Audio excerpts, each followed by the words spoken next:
In this lesson, we will explore the pushed authorization request (PAR). PAR is the second OAuth 2 extension flow designed to enhance the security of authorization request parameters, following JAR JWT secured authorization request. However, unlike JAR, which focuses on securing the authorization request through JWT signatures and encryption, PAR takes a different approach by addressing the security concerns related to the redirection of authorization requests. Instead of sending sensitive authorization parameters in the redirect request, PAR improves security by sending these parameters directly to the authorization server via a secure POST request. Ideally, this communication is encrypted using SSL TLS. The authorization server stores the parameters and returns a reference or request URI back to the client. The client then redirects the resource owner to the authorization server using this reference in the query parameters. Let's dive in and see exactly how PAR works through a sequence diagram applied to the PKCE flow. Unlike JAR, which is only applicable to confidential clients, this extension PAR can be used by both public clients and confidential clients. As usual, the flow starts with the resource owner initiating the process. The client then creates a PKCE, generating and storing the code verifier locally. Now, here is where the key difference from JAR comes into play. In the PAR flow, the client doesn't sign and encrypt the authorization request parameters and then redirect the resource owner via the user agent.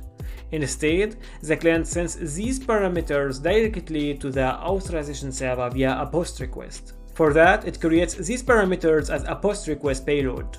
Here is how the curl request might look. It's a POST request, pointing to the PAR endpoint provided by the authorization server.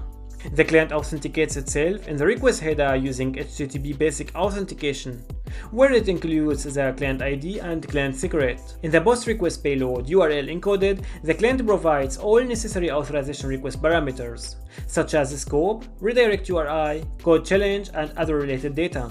The client then sends the POST request to the authorization server. The authorization server authenticates the client, if confidential. It validates the authorization request parameters.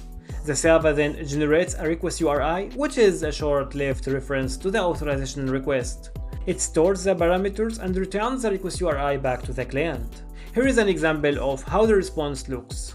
Now, the client proceeds with the redirect request, but this time it doesn't include all the authorization request parameters in the query. Instead, it includes only the request URI as query parameter. The authorization server then validates the request URI. If valid, it fetches the associated authorization request parameters and processes the request as usual.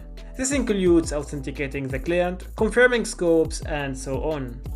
PAR improves security by mitigating risks related to URL-based redirection, but it doesn't inherently cover aspects like integrity, authenticity, non-repudiation, or confidentiality by default. However, if your security requirements demand these features, combining PAR with JAR can be a useful approach.